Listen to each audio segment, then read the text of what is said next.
हजुरले एसएलसी कति वर्ष कुन सालमा दिनुभयो? मैले एसएलसी दिएको त भयो 16-17 वर्ष भयो। 16-17 वर्ष 16-17 वर्ष अगाडिको सिनेरियो र अहिलेको सिनेरियोमा आइटी पढ्नु डिफ्रेन्ट। अहिले भनेको जसले पनि आइटी पढिरहेको छ नर्मल्ली एउटा घरमा एकजना आइटी पढ्ने भइसक्यो। तर त्यो 15-16 वर्ष अगाडि आइटी भनेको एक्जिस्ट गर्छ भन्ने मान्छेलाई थाहा छैन क्या, धेरै मान्छेलाई थाहा थिएन। कसरी चाहिँ एउटा सोच आयो आइटी फिल्डमा जान्छु पढ्छु भनेर? तिमीमाथि पुल्चोकको नामले गरेर कम्प्युटर इन्जिनियर गर्नुभयो, हल्का यसमा चाहिँ एउटा भनेर नि। मैले चाहिँ अब हामीहरूले चाहिँ अब त्यति बेला त भर्खरै यो डिजिटल कुराहरू सुरु हुँदै थियो। कम्प्युटर भनेको देख्न पनि अलिक गाह्रै थियो, मान्छेसँग मोबाइल त मोबाइलको पनि भर्खर विकास 64-65 पछि नै भएको हो नेपालमा चाहिँ प्रयोग धेरै होइन। अब त्यति बेला चाहिँ जस्तो अब त्यति बेलाको एसएलसी अहिलेको एससी दिँदाखेरि चाहिँ अलिक बढी चाहिँ म्याथमेटिक्स स्ट्रङ भएकोले चाहिँ साइन्स पढ्नुपर्छ। साइन्स पढ्यो भने चाहिँ त्यसले बढी अवसरहरू खुल्ने, डक्टर इन्जिनियर लगायतको यो प्राविधिक विषयहरू पढ्नलाई चाहिँ ढोका खुल्ने भन्ने एउटा त्यसले पनि मलाई अलिकति स्कुलकै शिक्षकहरूले पनि गाइड गर्नुभयो, जो मेरा गुरुहरू हुनुहुन्थ्यो। अर्को चाहिँ अब डिजिटल्ली काम गर्दै डिजिटल विकास हेर्दै गर्दाखेरि देशमा त अब जनशक्तिको नि अभाव, एकदमै चाहिँ सीमित मान्छेले मात्रै अवसर पाउने। तर विश्वमा चाहिँ फेरि विकास भइसकेको, थोरै भए पनि जिपिआरएस भन्ने इन्टरनेट सुरु भइसकेपछि संसार हेर्न बुझ्न मौका पाइयो। त्यसले पनि अलिकति इन्जिनियरिङ गरेर यस सेक्टरमा केही गर्नुपर्छ भन्ने भएर। तपाईँले प्लानै थियो कि कसैको साथीले ल यो पढाउँ भनेर लैलेमा पढ्नुभयो कि कसरी चाहिँ यो गर्नुभयो? त्यसरी प्लानै चाहिँ अब म इन्जिनियरै पढ्छु अथवा यो गर्छु भन्ने चाहिँ थिएन। एसएलसीमा अलिकति राम्रो नम्बर आएपछि साइन्स पढ्ने भन्ने थियो है, एकदम फ्र्याङ्क त्यतिखेर। अनि साइन्स पढेपछि अब प्रायः दुईवटा विकल्प हुन्थ्यो, कि त तीनवटा विकल्प हुन्थ्यो खासमा चाहिँ। अब कि त मेडिकल जानु पर्यो, कि त इन्जिनियरिङ गर्नु पर्यो, कि त एग्रिकल्चर गर्नु पर्यो होइन। त्यतिखेर त्यही तीनवटा विकल्प थियो। त्यो मध्ये मैले चाहिँ पुल्चोकमा इन्ट्रान्स दिएँ, त्यही नै नाम निस्केको भएर त्यसैले नै मलाई खास कम्प्युटर इन्जिनियरिङको बाटोमा डोराएको हो। मलाई के सुन्न मन लाग्यो भने अहिले त मान्छेको हातमा कम्प्युटर ल्यापटप हुन्छ। त्यो बेला त इभन स्कुल स्कुलमा त हुन्थेन, कलेजहरूमा नि कति थियो ल्याबको फेसिलिटीहरू कस्तो थियो? त्यो चाहिँ थिएन। त्यो चाहिँ अब हामीले कम्प्युटर पढ्दाखेरि पनि किताबमै पढ्ने देख्ने भन्ने थिएन। हामीले कम्प्युटर ल्याब थियो मेरो सेकेन्डरी स्कुलसम्म। त्यहाँ जाँदाखेरि चप्पल खोलेर धुलो भएपछि बिग्रिने, त्यो कुरा पनि ढाकेर छोड्ने, त्यो एकदम बिल्कुलै एकदम सबैभन्दा महत्त्वपूर्ण चिज नै हो, जसले चाहिँ अब यो संसारलाई चाहिँ यो कम्प्युटिङ जमानामा चाहिँ त्यसको महत्त्व चाहिँ त्यतिखेरको मान्छेले बुझेको थियो कि त्यो एउटा सानो डिभाइस पनि कति सुरक्षा गरेर चाहिँ त्यहाँको सरहरूले राख्नुहुन्थ्यो। र कम्प्युटर बेसिक जुन अहिले त हामी यो जमानामा छौँ, त्यति बेला पनि कम्प्युटर बेसिक 1 महिना कोर्स गएको 1000 रुपियाँ लाग्थ्यो। 1000 रुपियाँ लाग्थ्यो, जुन 15-16 वर्ष अगाडि कुरा। अनि चाहिँ पुल्चोक क्याम्पसमा पनि राम्रो सुविधा थिएन? होइन, पुल्चोक क्याम्पसमा आउँदाखेरि चाहिँ अलिक डिफ्रेन्ट थियो सिनारियो। त्यहाँ त अब देशको केन्द्रीय क्याम्पस, इन्जिनियरिङ अध्ययन संस्थानको पनि केन्द्रीय क्याम्पस भयो हो। त्यहाँ नि कम्प्युटरहरू चाहिँ पुरानो थिए, त्यो पेन्टिएम 4 भन्ने, त्यो अलिकति सिआरटी मोनिटरहरू होइन, अलिकति त्यो प्रोसेसर किबोर्डहरू पनि एकदमै पुरानो खालको चाहिँ थियो। तर छन चाहिँ थियो त्यहाँ चाहिँ। ल अब आइटी त पढ्नुभयो भयो, अहिले हजुर as a senior data analyst आफ्नो कम्पनी खोलेर चाहिँ काम गर्दै हुनुहुन्छ है। हजुर लगभग कति इयर एक्सपिरियन्स गर्नुभयो एज अ इम्प्लोइ अरू कम्पनी काम गर्यो? म चाहिँ जब चाहिँ ब्याचलर सकिसकेपछि आइटी इन्जिनियरिङमा ब्याचलर सकेपछि कि ब्याचलर कन्टिन्यू गर्दा गर्दा नि काम गर्नु? लास्ट सेममा सकिँदै गर्दा इक्जाम दिएर रिजल्ट आउनु बाँकी थियो। त्यसरी काम सुरु गरेँ। मैले विभिन्न खालको कामहरू गरेँ, कहिले डेभलपर भएर काम गरेँ, कतिखेर ठाउँमा एनालिस्ट भएर काम गरेँ, र कतिपय ठाउँमा डेटा म्यानेजर भएर काम गरेँ। करिब 8-9 वर्ष काम गरेँ। 8-9 वर्ष काम गर्नुभयो।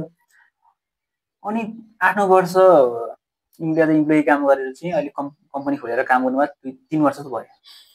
के चाहिँ तपाईँले दुईटामा चाहिँ के अन्तर देख्नुभयो? किन चाहिँ कम्पनी खोलेर चाहिँ काम गरौँ भन्ने तिमीलाई कसरी थट आयो भन्ने? हो, मेन चाहिँ अब एकदम राम्रो प्रश्न सोध्नु भयो है। यो चाहिँ सायद सबै चाहिँ देशमा व्यवसाय गर्ने सोच्ने अथवा चाहिँ केही नयाँ गरौँ भन्ने सोच्ने युवाहरूले पनि यो कुरा ख्याल गर्नुपर्छ भन्ने जस्तो लाग्छ।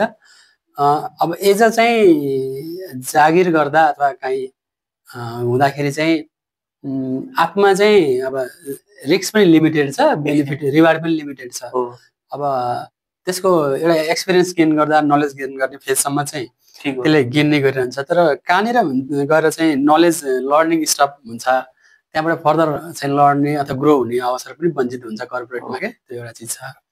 अनि अर्को चाहिँ फ्लेक्सिबल पनि त हुँदैन, जस्तो कामै नभए पनि मेरो काम पर्यो भनेर त म निस्किन त पाउँदिनँ म होइन, किन म त्यहाँ त अब एउटा चाहिँ अलवेज बी प्रेजेन्ट भनेको जस्तो पनि हुन्छ। त्यसले एउटा चाहिँ अन्तको अवसरहरू पनि घुम्ने कि कस्तो अन्त एकदमै इम्पोर्टेन्ट काम छ, तर चाहिँ हामी अब अफिसमा छौँ भने चाहिँ त्यो चिजलाई चाहिँ फेरि काहीँ एउटा प्रोसेसबाट जानुपर्ने, त्यसले पनि मलाई अलिक फ्लेक्सिबल भएन कि भन्ने पनि भयो। र अर्को चाहिँ अब यो सूचना प्रविधि सेक्टरमा चाहिँ नेपाल ग्रोइङै पनि छ, हामी चाहिँ व्यवसाय सुरु गर्नुपर्छ, एटलिस्ट स्वरोजगार हुनुपर्छ, युवाहरूले चाहिँ नेपालमै बसेर काम गरेर चाहिँ देशको चाहिँ आइटी सेक्टरलाई अझै मजबुत बनाउनुपर्छ भन्ने कुराले एउटा मोटिभेसन नै हो। र पछिल्लो समय फेरि सरकारले पनि अलिकति आइटी सेक्टरलाई चाहिँ देशको अर्थतन्त्रको चाहिँ अलिक बलियो चाहिँ अर्थ उपार्जन गर्ने माध्यम पनि गर्यो। र विश्वविद्यालयहरूले कलेजहरूले निजी कलेजहरूले पनि आइटी सिएसआइटी कोर्सहरू राखेर यथेष्ट जनशक्तिहरू निकाल्नु भयो। त्यसले चाहिँ अब इन्भाइरोमेन्ट नै क्लियर गरिदियो। अर्को चाहिँ अब इन्टरनेटको जमाना भएपछि त यहीँ बसेर पनि विश्वको जुनै कुनाको काम पनि गर्नु पायो, जुनै सूचना पनि लिन पाइयो। अनि मान्छेहरूले अब बिबिएससी पढेर पनि ट्रेनिङहरू लिएर पनि राम्रै काम गरिरहेको हो। त्यसले चाहिँ एउटा ग्लोबल्ली पनि काम गर्न मिल्ने, नेपालमै बसेर पनि काम गर्नलाई त्यस्तो अभाव नभएको भएर पनि अब व्यवसाय सुरु गर्नुपर्छ भन्ने भयो। र बिजनेस गर्दाखेरि चाहिँ अब फ्लेक्सिबिलिटी छ, आफूमा चाहिँ अलिकति चाहिँ स्वतन्त्रता छ, डिसिजन मेकिङ क्यापासिटी पनि बढ्दै जाने। अनि त्यसपछिबाट अब हो रिस्क त छ, अब त्यो भएपछि चाहिँ फ्लेक्सिबिलिटी पनि छ, अब अवसरहरू पनि टन्नै भएको भएर पनि बिजनेस गर्नुपर्छ भन्ने लाग्यो। अब अहिले नेपालको सिनारीमा हेर्नु पर्दाखेरि चाहिँ मान्छेहरू आइटी पढेछन् तर के गर्ने थाहा छैन कि उनीहरूले पढेछन्, पढि गयो, रिजल्ट आउँछ, पास भयो, थ्योरी पढ्यो, सिलेबस कम्प्लिट गर्यो, त्यति भइरह्यो। अनि अब जब पनि बेला आउँछ के गरौँ कसो गरौँ कता जाऊँ भन्ने हुन्छ मान्छेहरूलाई।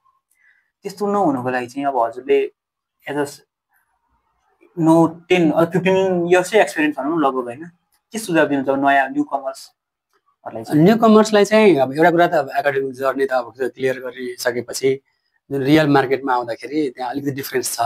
त्यहाँ जुन अब कलेजमा पढाइ हुने र बजारमा हुने काममा त केही न केही फरक छ। सो त्यो भएर पहिला पनि त्यस्तो ब्रिजिङ हुने फेरि कुनै नेपालमा संस्था पनि छैन कि जसले चाहिँ त्यहाँ भर्खर पास आउट ग्रेजुएटलाई अहिले भर्खर केही सिकाउँ गरौँ भन्ने, एटलिस्ट आइटीमा छैन। जस्तो यो चिज मेडिकलमा छ, जस्तो पढेर भएपछि 2 वर्ष चाहिँ सेवामा चाहिँ ग्यारेन्टी छ नि त होइन। सो त्यो चिज चाहिँ यता नभएको भएर पनि अलिक कन्फ्युजन पनि छ। मेन चाहिँ पढ्दै गर्दाखेरि नै विभिन्न यो आइटी सम्बन्धी कार्यक्रमहरू, यो नेटवर्किङ इभेन्टहरूमा गएर बुझ्ने होइन, यसको इन्डस्ट्रीले के काम गरिरहेछ भनेर रिसर्च गर्ने। जस्तो अहिले त नेपालकै कम्पनीमा काम गर्नुपर्छ भन्ने पनि छैन, नेपालीहरू बाहिर गएर चाहिँ बाहिरको काम चाहिँ लिएर आएर चाहिँ आउटसोर्सिङ काम, फ्रिल्यान्सिङ एकदम आउटसोर्सिङ कामहरू गरिरहनु भएको छ।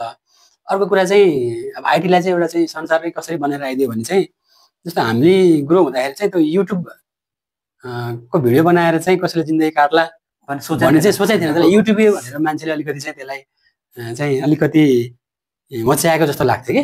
तर कन्टेन्ट क्रिएटरले चाहिँ यत्रो ठुलो स्कोप भएर चाहिँ आफू आत्मनिर्भर त भइसक्यो कि त्यसैले चाहिँ एउटा व्यवसाय नै सञ्चालन गर्न सक्ने अवस्था बनेको भएर अहिले जति नयाँ पुस्ता आउनु भएको छ, यत्रो चाहिँ डिजिटल टुलहरू छ, एआईको टुलहरू छ, इभन कन्टेन्टकै बिजनेस पनि एकदमै राम्रो छ।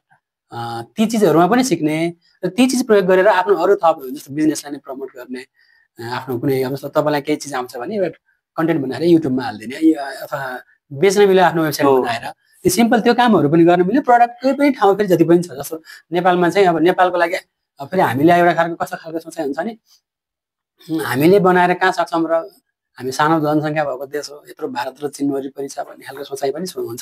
त्यो झन् अब इन्डियामा ग्रोइङ भयो भने नेपाल अपोजिट हो। त्यो हो। अर्को कुरा चाहिँ हो तपाईँले भन्नुभएको नि हो, त्यो मार्केट पनि हो खास। तर त्यति हामी त्यहाँ कम्पिट गर्न सकेनौँ भने पनि हामी हाम्रो लागि चाहिने क्या, हामी हाम्रो लागि चाहिने कुरा बनायौँ भने पनि त आत्मनिर्भर अर्थतन्त्रै हो नि त। नेपालको आइटी सेक्टर आफूलाई चाहिने सबै टुल आफै पाउन सक्षम छ भने पनि त त्यो त आत्मनिर्भरता हो।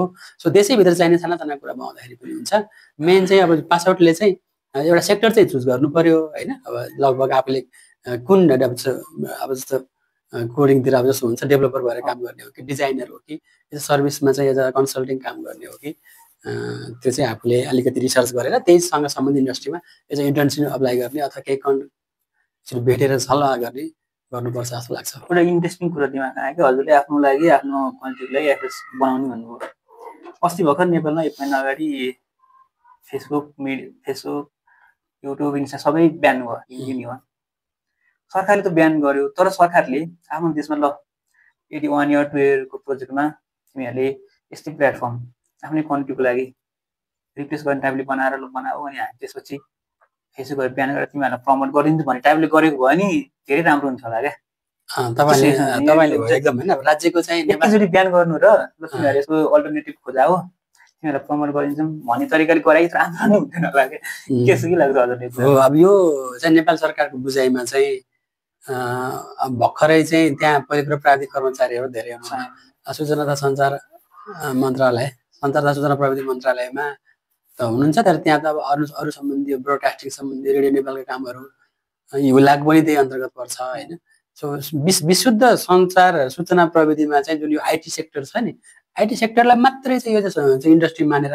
यसको स्ट्रेन्थ बुझ्ने गरी नेपाल सरकारमा अझै पनि काम भएको छैन आजकल प्रयत्न चाहिँ भएको छ फेरि त्यहाँबाट होइन जस्तो सूचना प्रविधि दशकै घोषणा भएको नेपालमा आइटी सेक्टरले कति खर्ब भित्रायो भनेर चाहिँ विभिन्न रिसर्चहरू पनि भएको छ अहिले त अब स्टार्टअपहरूलाई लोन दिने भनेर पनि आएको छ तर यो पछिल्लो समय हो कि पछिल्लो 2-3 वर्षमा यो राम्रो कुरा नि भएको छ तर मुख्य नीतिगत कुरामा के छ त भन्दाखेरि चाहिँ हामी हाम्रो देशमा आफै बनाएर गरौँ भने त त्यसरी सोच्नु त कुनै पनि इन्डस्ट्री उद्योगमा पनि भएको छैन सो जति कुरा पनि हामी आयातमुखी छौँ सो हामी हाम्रो आत्मनिर्भर अर्थतन्त्र बनाउनलाई यहीँको जनशक्ति प्रयोग गरेर यहीँ उत्पादन गर्न सक्छौँ भन्ने कुरा नीति चाहिँ राज्यको छैन जस्तो सिम्पल एउटा इक्जाम्पल दिन्छौँ हामी राष्ट्रिय परिचय पत्र बनायौँ त्यसको सफ्टवेयर चाहिँ एउटा डेटाबेस गरेर एउटा प्रिन्ट गर्ने भनेको ब्याङ्कले एटिएम प्रिन्ट गरेर जस्तो भने तर त्यही चिजको लागि नि त सरकारले आफूले त फेरि विदेशी कम्पनीलाई नै जिम्मा दियो नि त त्यसको विकल्प चाहिँ राज्यले सोच्नुपर्छ कि नेपालको सूचना प्रविधिको जति पनि निस्केका विद्यार्थी छन् उनीहरू दक्ष छन् यहाँका मान्छे चाहिँ बाहिर गएर चाहिँ ठुल्ठुला कम्पनीमा काम गर्ने अन्तर्राष्ट्रिय ठुल्ठुलै कम्पनीका चाहिँ अब चाहिँ डिसिजन मेकर पदमै हुनुहुन्छ हाम्रै साथीहरू पनि तर यहीँभित्र चाहिँ सानो सिस्टम छ फेरि सरकारले विदेशी कम्पनीलाई गुहार्ने त्यसमा चाहिँ नीतिगत पनि कुरा छ है जस्तो कस्तो छ भने अब यति समय अनुभव यति भएको हुनुपर्ने यति अर्ब ट्रान्ज्याक्सन गरेको हुनुपर्ने त्यो खरिद प्रक्रियामा पनि त्यसरी चाहिँ कन्ट्र्याक्ट खुलाउने नेपाली कम्पनी इलिजिबलै नहुने अनि काम जति विदेशी कम्पनी लाने भएको भएर पनि हो जुन तपाईँले अघि निकाल्नु भयो कि सोसियल मिडिया ब्यान्डको बेलामा चाहिँ अब यो त अब 81 आएको चिज भयो होइन सरकारले दीर्घकालीन प्लान गरेर गर्न सक्छ जुन अहिले चाइनाले गरिरहेछ अथवा अरू देशको पनि होला आफ्नो आफ्नो अब हामीले छिमेकी भएको भएर चाइना र इन्डियाको बारेमा धेरै थाहा हुने हो आफ्नो चाहिँ भित्रको चाहिँ सोसल कम्युनिकेसन प्लेटफर्म राज्यले बनाउनुपर्छ अब एउटा क्वेसन अब कोहीलाई चाहिँ म डाटा इन्भेस्टमेन्ट डाटा एनालाइसिसमै अथवा डाटा साइन्समा मेरो फ्युचर बनाउनु छ भने तपाईँले त्यसको रोड म्याप टाइपको एउटा दिनु कसरी स्टार्ट गर्ने हो अब यो डेटा एनालाइसिस चाहिँ अब हामीहरूको अहिलेसम्मको समयको लागि चाहिँ सबभन्दा ठुलो पावरै डेटा हो भन्ने छ जसले चाहिँ जोसँग डेटा छ उसले चाहिँ राइट डिसिजन गर्छ अथवा उसले चाहिँ अहिले त डाटालाई चाहिँ जस्तो जुन यो न्यू वेल भन्छ कि नयाँ चाहिँ खनिज वेल चाहिँ यही डेटा हो डेटा भनेको चाहिँ आफूले डेटाबाट इन्फर्मेसन निकाल्न सक्ने चाहिँ राज्य पनि बलियो हुन्छ व्यक्ति पनि बलियो हुन्छ र बिजनेसले पनि राम्रो गर्छ भन्ने कुरा छ सूचना नै अहिले सूचना प्रविधिकै बेला पनि आयो जति यो डिजिटल टुलहरू बन्यो उति डेटालाई चाहिँ हामीले समराइज गरेर जति इफिसियन्टली इन्फर्मेसन निकाल्न सक्यो त्यही त्यसको चाहिँ राइट कुनै पनि कुराको राइटतिर पुग्ने हामी चान्स बढी छ त्यही भएर अब यसको जर्नीको लागि चाहिँ मैले अब भर्खरै ग्रेजुएट हुनुभएको साथीहरूलाई चाहिँ अब बेसिक्स चाहिँ अब डेटा जेनेरेसन नै हो होइन अनि त्यसलाई चाहिँ अब त्यसबाट इन्फर्मेसन निकाल्ने प्रोसेसको पनि अलिक टेक्निकल कामहरू हुन्छ मेन अब म्याथमेटिक्स पनि छ यसमा प्रोबेबिलिटी स्ट्याटिस्टिक्स छ भिजुअलाइजेसन पनि छ होइन सो डेटा एनालाइसिस जर्नी गर्ने हो भने चाहिँ अब आफूले टेक्निकल कुराहरू त छ जस्तो आर सिक्ने पाइथन सिक्ने पावर बिआईहरू ट्याब्लुहरू सिक्ने मेरो कोर म्याथमेटिक्स र अलिकति त्यस्तो कोर म्याथमेटिक्स त चाहिँदैन तर स्ट्याटिस्टिकल कुराहरू चाहिँ सबै सिक्ने अनि त्यसपछि प्रब्लम हेर्ने मेन कुरा प्रब्लम हेर्ने जस्तो अब चाहिँ हामीले चाहिँ डिसिसन लिन सक्नु पर्यो हो हामी जस्तो मानौँ कि चाहिँ नेपालमा चाहिँ ल महिला पुरुषमा चाहिँ विभेद छैन भनेर आयो अरे भने चाहिँ अब हामी एनालिस्टले कसरी सोच्नु पऱ्यो भने जस्तो उही पदमा बसेको फिमेल र उही पदमा बसेको मेलको चाहिँ एभरेज इन्कम चाहिँ कति होला त ल यो कुरा चेक गरौँ न त एनालिस्टले कसरी सोच्नु पऱ्यो डेटाबाट चाहिँ यो चिजलाई कम्पेयर गर्ने कुरा सोच्नु पऱ्यो र मेन कुरा स्टोरी टेलिङ पनि हो जस्तो डेटा एनालिसिस सेक्टरमा काम गर्ने हो भने चाहिँ तपाईँको सफ्ट स्किल भन्छ नि कम्युनिकेसन स्किल चाहिँ सुड बी स्ट्रङ होइन त्यो चिजमा पनि आफूले कहीँ गएर सिक्ने राइटिङ स्किल सिक्ने टेक्निकल म्याथमेटिक्स त तपाईँ युनिभर्सिटीमा पनि पढ्न पाउनुहुन्छ पढिरहनु भएको कोर्समा पनि हुन्छ त्यहाँ अलिक फोकस चाहिँ योसँग सम्बन्धित कुराहरू गर्ने कामहरू गर्नुपर्छ र अब आजको लागि अन्तिम क्वेसन हामीले पिबी ग्रुप डाटा एनालाइसिसको लागि चाहिँ काम गर्दै आएका छौँ कम्पनीको चाहिँ ब्रिफ हिस्ट्री के काम गर्छौँ हामीले होइन। कोही अब हाम्रोमा चाहिँ जोडिन जानुहुन्छ भने काम ल्याउन जानुहुन्छ नि उहाँहरूलाई चाहिँ कस्तो काम हुँदैछ कि कम्पनीको पिभी ग्रुप भयो भन्यो नि। ल पिभी ग्रुप चाहिँ हामीले बिल्कुल डेटाबाट डिसिसन गर्न चाहिँ हेल्प गर्ने इन्डस्ट्रीलाई व्यक्तिलाई अब अरू जोसुकैलाई आवश्यक पर्छ उहाँहरूको लागि कुनै पनि काम गर्दाखेरि चाहिँ पहिला त्यसको डेटाले चाहिँ के भन्छ त्यो रिसर्च गरिदिने संस्था हो। हामी research and data analytics company हो र यो विशेष गरी हामी विगत 3 वर्षदेखि नेपालकै विभिन्न सङ्घ संस्थाहरूको र अलिकति व्यक्तित्वहरूको आवश्यकता अनुसार हामी रिसर्च गरेर एनालाइसिस गर्दैका छौँ। सो पिभी ग्रुपको परिकल्पना नै नेपाल जस्तो जहाँ पनि जस्तो इन्डियामै हेर्नुभयो भने पनि जस्तो हरेक सफ्टवेयरमा चाहिँ जस्तो त्यहाँको 80% चाहिँ डिसिजन मेकर्स डिसिजन गर्नुभन्दा अगाडि चाहिँ डेटालाई चाहिँ हेर्दो रहेछ क्या। सो ग्लोबली त हरेक चाहिँ ठुलो इन्डस्ट्रीले अथवा इभन पोलिटिसियनहरूले पनि चाहिँ पहिला डेटाले के भन्छ फ्याक्ट ड्रिभन कुरा गर्ने चाहिँ बानी छ। तर नेपालमा चाहिँ अहिलेसम्म चाहिँ सीमित व्यक्तिहरूले सीमित संस्थाहरूले त गर्नुभएको छ तर मेजोरिटी अफ द जो डिसिजन मेकर हुनुहुन्छ उहाँहरू चाहिँ डेटाले के भन्छ अथवा थोरै रिसर्चमा चाहिँ लगानी गरौँ न काम कुनै पनि इन्भेस्ट गर्नुभन्दा अगाडि थोरै रिसर्च गरौँ न भन्ने खालको सोच चाहिँ अहिलेसम्म चाहिँ कमेको छ।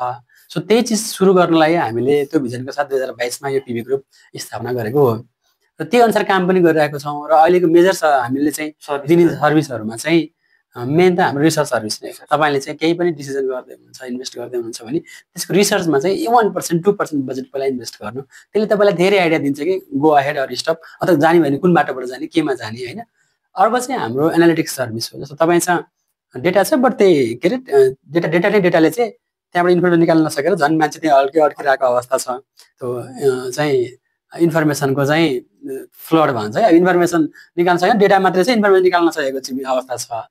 सो तपाईँहरूसँग डेटा छ तपाईँको बिजनेसको डेटा छ रिसर्च डेटा छ अथवा इन्डिभिजुअलकै पनि केही डेटा छ भने हामीले त्योबाट चाहिँ तपाईँको अब्जेक्टिभ अनुसार चाहिँ एनालिसिस गरिदिन्छौँ र तपाईँलाई गाइड गर्छौँ होइन।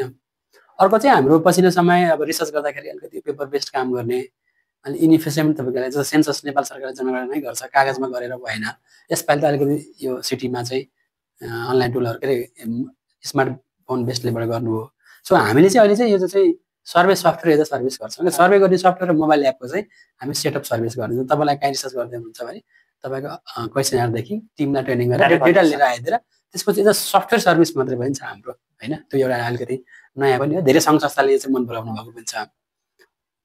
अर्को चाहिँ अब आइटी अब एज आइटी कम्पनी भइसकेपछि यहाँ आइसिटी सम्बन्धी सर्भिसको कामहरू मोबाइलको वेबको डिजिटल मार्केटिङको र अनेक कन्सल्टेसन काम पनि गर्छौँ।